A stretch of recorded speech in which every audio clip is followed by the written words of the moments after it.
एक्झॉन मोबिलसारखे जे कल्प्रिट आहेत त्यांना 1977 पासून माहीत आहे. त्यांच्या स्वतःच्या शास्त्रज्ञांनी त्यांना हे सांगितलं होतं की हवामान संकट भयंकर रूप धारण करत आहे. त्यांनी ते लपवून ठेवलं. खरं तर ते हवामान बदलाला नकार देणाऱ्यांना आणि त्याचबरोबर तेल कंपन्या, ऊर्जा कंपन्यांना निधी देत राहिले. ते सगळ्यांना फंडिंग करत आहेत. मीडिया, विद्यापीठं, निवडणुका, ते सर्वांसाठी फंडिंग पुरवत आहेत आणि ते सातत्यानं हवामान संकट एक्झिस्ट करते याला नकार देत आहेत. ते त्याला एक होक्स म्हणत आहेत. किंवा ते लक्ष विचलित करणाऱ्या गोष्टी घेऊन येत आहेत. ते म्हणत आहेत की आम्ही अशा मशीन्स तयार करू ज्या कार्बन ट्रॅप करतील.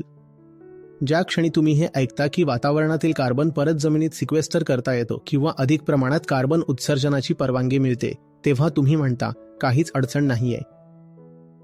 एक मशीन तयार करण्यात आली आहे जी वातावरणातील सर्व कार्बन शोषून घेईल, म्हणून मी कार्बन उत्सर्जन करत राहू शकतो. तर कार्बन डिनायलिस्ट कडून हा प्रोपागंडा केला जातो. काही वेळा ते म्हणतात की नाही, हवामान बदल होत आहे, पण ते अँथ्रोपोजेनिक नाहीये, म्हणजेच ते मानवनिर्मित नाहीये, तर ते एका नैसर्गिक चक्राचा भाग आहे. म्हणून ते तुमचं लक्ष दुसरीकडे वळवायला आणि तुमची ऊर्जा भरकटवायला शक्य त्या सगळ्या मार्गांनी प्रयत्न करत आहेत. अगदी तसंच जसं त्यांनी तंबाखूच्या बाबतीत केलं होतं. त्यांना खूप आधीपासूनच माहीत होतं की तंबाखू कर्करोगाला कारणीभूत ठरते, पण तरीही सगळ्या तंबाखू कंपन्यांनी 2-3 दशकं तरी प्रचंड प्रचार केला आणि योग्य पावलं उचलणं लांबवलं.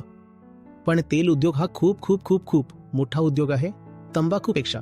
त्यामुळे चुकीची माहिती पसरवण्यासाठी त्यांच्याकडे असलेली ताकद अफाट आहे.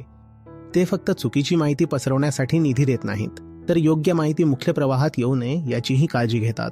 टीव्ही चॅनल्सवर कार्बन विषयक चर्चा किती वेळ ऐकायला मिळतात, अगदी सोशल मीडियावर सुद्धा. तुम्हाला किती वेळा हवामान हा मुख्य मुद्दा म्हणून दिसतो? किंवा एखाद्या कौटुंबिक ग्रुपवर किती वेळा असं होतं की चर्चा पृथ्वीचं भविष्य, कार्बन उत्सर्जन, जंगलतोड आणि जैवविविधतेचा ऱ्हास यावर होते? अशा गोष्टी कौटुंबिक ग्रुप्सवर चर्चेत येतात का?